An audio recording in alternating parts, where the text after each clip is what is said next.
No belief. This remark was made in these very words by John Gribben, physics editor of New Science magazine, in a BBC TV debate with Malcolm Muggeridge, and it provoked incredulity on the part of most viewers.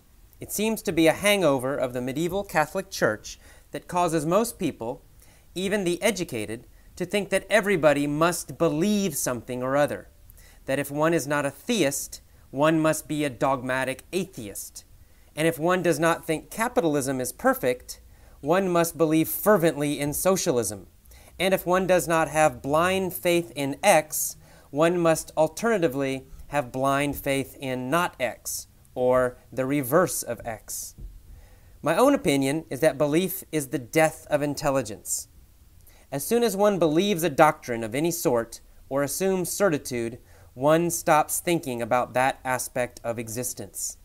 The more certitude one assumes, the less there is left to think about, and a person sure of everything would never have any need to think about anything, and might be considered clinically dead under current medical standards, where absence of brain activity is taken to mean that life has ended.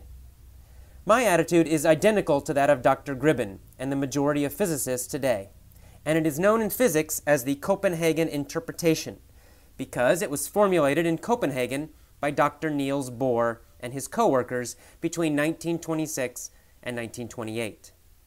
The Copenhagen interpretation is sometimes called model agnosticism, and says that any grid we use to organize our experience of the world is a model of the world, and should not be confused with the world itself.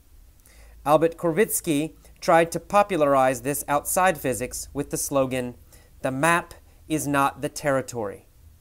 Alan Watts, a talented Oriental philosopher, restated it more vividly as, "The menu is not the meal."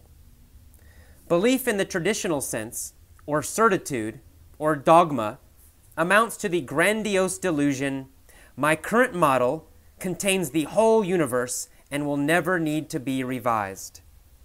In terms of the history of science and knowledge in general, this appears absurd and arrogant to me, and I am perpetually astonished that so many people still manage to live with such a medieval attitude.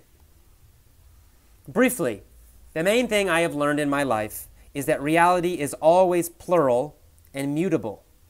Reality is a word in the English language which is a noun, and b, singular.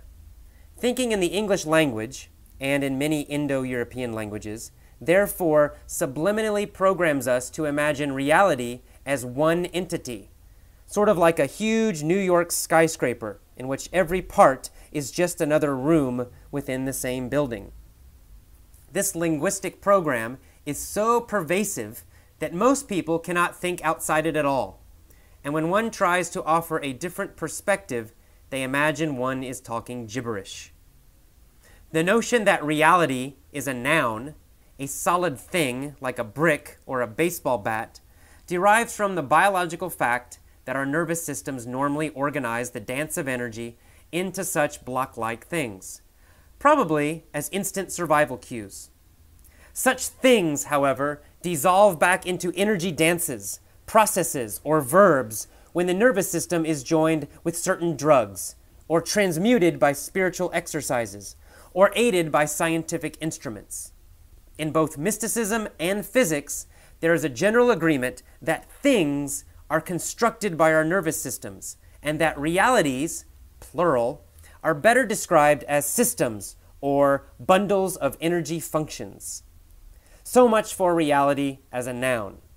The notion that reality is singular, like a sealed jar, does not jibe with current scientific findings, which, in this century, suggest that reality may better be considered as flowing and meandering, like a river, or interacting, like a dance, or evolving, like life itself. Most philosophers have known, at least since around 500 BC, that the world perceived by our senses is not the real world, but a construct we create, our own private work of art.